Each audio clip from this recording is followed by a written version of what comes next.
Hi friends, എല്ലാവർക്കും നമസ്കാരം. Entertainment കീഴിലേക്ക് എല്ലാവർക്കും സ്വാഗതം. എന്റർടൈൻമെന്റ് കിഴി റിയാക്ഷനാണ്. മലയാളി ഫ്രം ഇന്ത്യ സിനിമയുടെ ഒഫീഷ്യൽ ടീസർ എത്തിയിട്ടുണ്ട്. ഒഫീഷ്യൽ ആയിട്ടൊരു സാധനം വരുന്നു അല്ലേ സിനിമയെ കുറിച്ച്? സിനിമയുടെ കണ്ടന്റ് സോങ്ങും കാര്യങ്ങളൊക്കെ വന്നിട്ടുണ്ട്. സിനിമ എന്താണെന്ന് അറിയുന്നത് ഇതിലൂടെ ആയിരിക്കും. എന്താണെങ്കിലും ടീസർ എത്തിയിട്ടുണ്ട്, കണ്ടു നോക്കാം, കാണാം. ഒരുപാട് പ്രതീക്ഷയുള്ള സാധനം കേട്ടോ. തീർച്ചയായിട്ടും ഞാൻ വെയിറ്റിങ്ങിനാണ്, ഒന്നാം തീയതിയിലേക്ക് വേണ്ടിയിട്ടുള്ള വെയിറ്റിങ്ങിനാണ്. റെഡി? ഇതാണ് തമ്പനയില്. 1 മിനിറ്റും 22 സെക്കൻഡും ഡ്യൂറേഷൻ.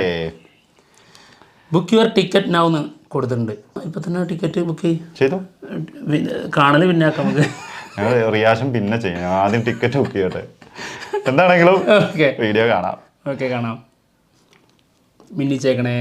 പിന്നെന്താ നോക്കാം. മാജിക് ഫ്രൈൻസ്.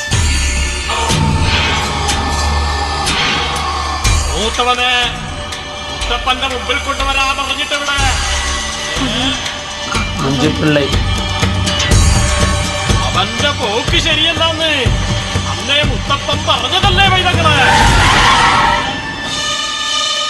ചക്രവ്യൂഹത്തിലകപ്പെട്ട അഭിമന്യുവാണവൻ. പുറത്തു കടക്കാൻ അവൻ അറിയില്ല. ട്രാക്ക് വേറെ മാതിരി. കരുതിയിരിക്കാൻ പറയണം, കാരണം അപകടം അവന്റെ തൊട്ടുപിന്നിൽ തന്നെയുണ്ട്. Violent clashes have erupted in the village in Kerala, which has forced the administration to impose Section 144 in the district. കുറ്റം കേട്ടവനാ, ഇനി തരില്ലവൻ. വലിയ പ്രശ്നങ്ങൾ അവനെ കാത്തിരിക്കുന്നു.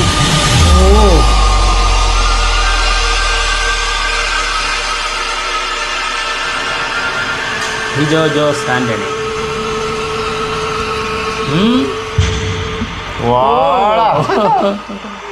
കിടിലൻ ലുക്ക്. മെയ് 1-ാം തീയതി. ഓക്കേ, കൊള്ളാം. എന്താ നടക്കുന്നത്? നമ്മൾ പ്രതീക്ഷിച്ചതല്ലല്ലോ ഇവിടെ കിട്ടിയത്. അതായത് ഇവരുടെ ഫസ്റ്റത്തെ ഒരു വീഡിയോ വന്നിട്ടുണ്ടായിരുന്നു, ഒരു അനൗൺസ്മെന്റ് ഒക്കെ വന്നിട്ട്. അതെ, അതിൽ കണ്ട കോമഡിന്റെ ഇതും പിന്നെ കൃഷ്ണ സോങ്ങിൽ കണ്ട കോമഡിയും അതിൽ നിന്നൊക്കെ മാറിയിട്ട് സീരിയസ് ആയിട്ടുള്ള ഒരു സാധനത്തിലേക്ക് മാറിയിട്ടുണ്ട് കേട്ടോ. സംഗതി അപ്പാടെ മാറി, ട്രാക്കേ മാറി. അല്ലെങ്കിൽ നമ്മളിങ്ങനെ ചിന്തിച്ചിരിക്കുമായിരുന്നു, ഡിജോ ജോസ് ആന്റണി, സാരിഷ് മുഹമ്മദ് ഇവരിങ്ങനെ മുഴുവൻ നീളം കോമഡി മാത്രമായിട്ടൊരു സിനിമ ചെയ്യോ? അത് എങ്ങനെയാണെങ്കിലും വരാൻ കുറച്ച് ചാൻസ് കുറവാന്ന് തന്നെയായിരുന്നു ഇരുന്നത്. എന്തായാലും അതിൻ്റെതായ, അതായത് ശക്തമായ പൊളിറ്റിക്സ് സംസാരിക്കുന്ന ഒരു സിനിമ തന്നെ ആയിരിക്കും എന്നുള്ളത് ടീസറിൽ നിന്ന് വ്യക്തമാണ്. ആൾറെഡി ഇത് നമുക്ക് ചെറിയൊരു വ്യക്തത കിട്ടിയിരുന്നത് ഇതിന്റെ പേരിൽ മാത്രമാണ്, മലയാളി ഫ്രം ഇന്ത്യ. അതിൽ നിന്ന് വ്യക്തമാട്ടോ. പിന്നെ ആ മല്ലു എന്ന് പറഞ്ഞൊരു സോങ് വന്നില്ലേ, അതോടെ അപ്പൊ ഏകദേശം മലയാളി ആന്തം അല്ലേ, അതിലുണ്ടായിരുന്നു മല്ലു എന്നുള്ള ആ ഒരു വേർഡ് യൂസ് ചെയ്യുന്നത്. അത് പൊളിറ്റിക്കലി ഒരു ചെറിയ പ്രശ്നമുള്ളൊരു സംഭവമാണത്. തീർച്ചയായിട്ടും. അപ്പോൾ അത് ആ രീതിയിൽ തന്നെ യൂസ് ചെയ്തിട്ടുണ്ടായിരുന്നു അവർ. വ്യക്തമാണ് കാര്യങ്ങൾ. എന്താണെങ്കിലും ടീസർ കണ്ടപ്പം ഏകദേശം സിനിമ എന്തായിരിക്കും എന്നുള്ളത്, പക്ഷെ സംഗതി പിടുത്തം കിട്ടുന്നില്ല. എന്താ അതാ പറഞ്ഞ ചെയ്യാൻ പോകുന്നത് അല്ലേ? അതെ, അതായത് എനിക്ക് തോന്നുന്നത് വെച്ചിട്ട് കുറച്ച് കോമഡിയും കുറച്ച് സീരിയസ് ആയിട്ടുള്ള കാര്യങ്ങളിലൂടെ ആയിരിക്കും പോണേന്നാണ് ഈ ടീസർ കണ്ടിട്ട് നമുക്ക് തോന്നുന്നത് കേട്ടോ. ഇപ്പൊ ഇവര് അതായത് ശരിക്കും ടീസർ, ട്രെയിലർ, അതിൽ നിന്നാണല്ലോ നമുക്ക് ഏതാണ്ടൊക്കെ സിനിമ എന്താന്നുള്ളത് മനസ്സിലായത്. പിന്നെ ആളുടെ ലുക്ക്, അതായത് എന്താ ഒരു ചപ്രാച്ചി വിഗും വെച്ച് ഒരു അവിഞ്ഞ ലുക്കിലായിരുന്നു ഇതുവരെ നമ്മൾ മലയാളി ഫ്രം ഇന്ത്യയിൽ. എന്തായിരുന്നു ഗോപി മറന്നു, അയ്യോ, ആ നിവിൻ പോളിന്റെ ലുക്ക് കണ്ടത് അല്ലേ?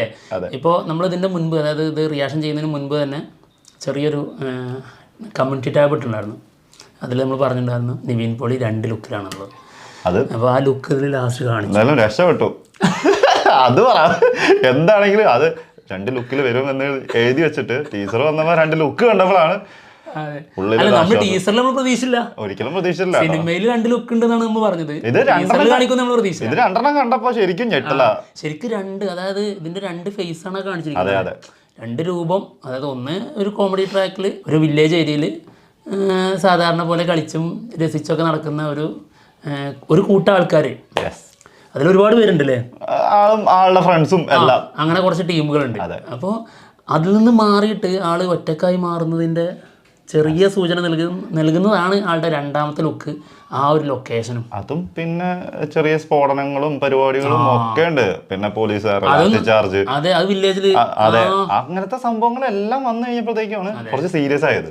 പിന്നെ ഇവര് അവതരിപ്പിച്ചിരിക്കുന്നത് പലരുടെയും ഇങ്ങനെ ഡയലോഗുകൾ, അതായത് ശക്തമായി വേറെ ലെവലിലേക്കൊരു ഫീല് തരുന്ന, ഡെപ്ത് തരുന്ന രീതിയിലുള്ള ഡയലോഗ് ഉൾപ്പെടുത്തിയിട്ടാണ് ഇത് കൊണ്ടുപോയിട്ടുള്ളത്. ശരിക്കും ഇവർ ഇതുവരെ ഇറക്കിയ എന്തൊക്കെ ഇറക്കിയിട്ടുണ്ടോ അതിന് നേരെ വിപരീതമായിട്ടുള്ള സാധനമാണ് ഇപ്പൊ വന്നിട്ടുള്ളത്. ഈ ടീസർ കണ്ടിട്ടുള്ള കുറെ ഷോട്ടുകളില്ലേ, അതിൽ പലതും കോമഡി ട്രാക്ക് തന്നെ ആയിരിക്കും.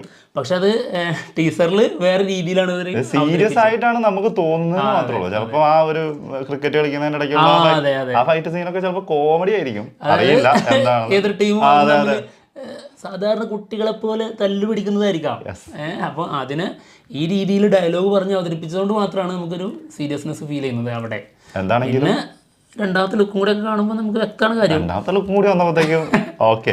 പിന്നെ വേറെ എന്താന്ന് വെച്ചിട്ടുണ്ടെങ്കിൽ നമുക്കറിയാം ഇതിന്റെ തുടക്കത്തിൽ തന്നെ നിവിൻ ഈസ് ബാക്ക്, അങ്ങനത്തെ ഒരു സംഭവം കൂടി ഉണ്ട്. ഇതിലൂടെ നിവിൻ പോളി ഇപ്പം വർഷങ്ങൾക്ക് ശേഷം എന്ന് പറഞ്ഞ സിനിമയിലൂടെ ഒന്ന് വീണ്ടും തിരിച്ചു വന്നുകൊണ്ടിരിക്കുകയാണ്. ഇതും കൂടി പോസിറ്റീവ് റെസ്പോൺസ് വന്നാൽ വേറെ ലെവലായിരിക്കും. എന്തായാലും വരട്ടെ. ഇത് പറഞ്ഞപ്പോഴേ എന്റെ മനസ്സിലേക്ക് ഓർമ്മ വന്നത് നിവിൻ പോളിന്റെ കാര്യമാണ്. നിവിൻ പോളി ഇപ്പോ വിഷമിക്കുന്നുണ്ടാവും. എന്താടാ? നിവിൻ പോളിയുടെ ബാക്ക് ഇത്രയും ക്ലോസപ്പ് പോകുന്നത് കുറച്ചു കാലമായിട്ട്. അത് നിവിൻ പോളി തന്നെ മറ്റേ ഡിജോയോട് ചോദിക്കണ്ടല്ലോ, നീ എന്റെ ബാക്ക് വിറ്റിട്ട് കുറെ വ്യൂസ് പ്രൊമോഷൻ ഉണ്ടാക്കിയല്ലോ. അത്രയും ക്ലോസിൽ ഒരു നടന്റെ ബാക്ക് പോയിട്ടുണ്ടോന്ന് ഒരു സംശയം എനിക്ക് ഉണ്ട്. പോയിട്ടുണ്ട്. സലീം കുമാറിന്റെ. Oh my god. അതിന്റെ അപ്പുറത്തേക്ക് കവച്ചു വെക്കാൻ ഇതുവരെ ഒരു ബാക്ക്, അതിന്റെ അപ്പുറത്തേക്ക് ഒരു ബാക്ക് ഇതുവരെ വന്നിട്ടില്ല. അല്ല, ഇത് ഒരൊറ്റ സിനിമയിലല്ലേ, തുടർച്ചയായിട്ട് പല സിനിമകളിലായിട്ട് നിവിൻ പോളീസ് ബാക്ക്. അത് ശരിയാട്ടോ.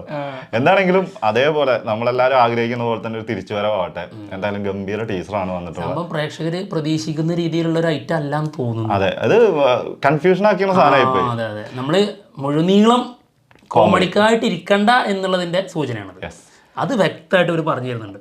അങ്ങനെ തന്നെ ആയിരിക്കുമല്ലോ. ആരൊക്കെയാണ്? ഷാരിസും ഡിജോയും. അതെ അല്ലേ, അതായത് ധ്യാൻ ശ്രീനിവാസൻ, നിവിൻ പോളി, പിന്നെ സലീം കുമാർ, മഞ്ജു പിള്ളൈ, ഇവരൊക്കെ ഒരുമിക്കുമ്പോൾ ഏതാണ്ട് എല്ലാവരും അത്യാവശ്യം നല്ല കോമഡി ചെയ്യുന്നവരാണ്. നിവിൻ പോളിയുടെ മുഴുനീളം കോമഡി ആഗ്രഹിച്ചു നിൽക്കുന്ന ആൾക്കാർ ചിലപ്പോ നിരാശപ്പെടും ആ രീതിയിൽ പോയാൽ. അതൊരു സത്യം കേട്ടോ. ആ നിരാശ വേണ്ടാന്ന് എഴുതിയിട്ട് തന്നെയായിരിക്കും ഈ ടീച്ചറിന്റെ വരവ്. കാരണം അങ്ങനെ ചിന്തിച്ചിരിക്കുന്ന ആൾക്കാരുടെ നടുവിലേക്കാണ് ഇപ്പൊ ഈ സംഭവം വന്നിട്ടുള്ളത്. അപ്പൊ അവർക്ക് ഓൾറെഡി മനസ്സിലാവും അപ്പൊ കോമഡി മാത്രമല്ല കുറച്ച് സീരിയസും കൂടി ഉള്ള സിനിമയാണ് എന്നുള്ളത്. ഞാൻ ആഗ്രഹിക്കുന്നുണ്ട് അതങ്ങനെയാ വേണ്ടത്. സാരിഷ് എഴുതുന്ന എഴുത്തിൽ നിന്ന് നമ്മൾ പ്രതീക്ഷിക്കുന്ന ഒരു സാധനമുണ്ട്. തീർച്ചയായിട്ടും ആ ഒരു ഡെപ്ത് എന്തായാലും ഉണ്ടാവും, ആ ഒരു ക്വാളിറ്റി ഉണ്ടാവട്ടെ. എന്താണെങ്കിലും നാളെ കഴിഞ്ഞ് സിനിമ റിലീസാണ്. കണ്ടിട്ട് വന്നിട്ട് ബാക്കി അഭിപ്രായങ്ങൾ. അതെ, പോരെ? ഒരുപാട് പ്രതീക്ഷയിലാണ് പോകുന്നത്. തീർച്ചയായിട്ടും നിവിൻ പോളിയുടെ, അതായത് മുഴുനീളം ആള് നായകനായി വന്നിട്ട് ഒരു സിനിമ വിജയിക്കുക എന്ന് പറഞ്ഞു കഴിഞ്ഞാൽ നമ്മുടെ ഒരു വലിയ സ്വപ്നമാണ്. ഇപ്പോൾ കുറച്ചായി അങ്ങനെ ഒരു സിനിമ വിജയിച്ചിട്ട്. നിവിൻ പോളി ഹിറ്റായി, അത് വർഷങ്ങൾക്ക് ശേഷം സിനിമയാണ്. അത് വേറെ ഒരുപാട് ക്യാരക്ടേഴ്സിന്റെ കൂടെ ചെറിയ കഥാപാത്രം അങ്ങനെയുള്ളൂ. ഇത് ആളുടെ സിനിമയായിട്ട് വരുന്ന സിനിമയാണ്. Nivin is back. തിരിച്ചു വരട്ടെ. അപ്പോൾ എന്തായാലും ഞങ്ങൾ പോവാണ്. മറ്റുള്ള വിശേഷങ്ങളുമായിട്ട് ഉടനെ കാണാം. Bye bye.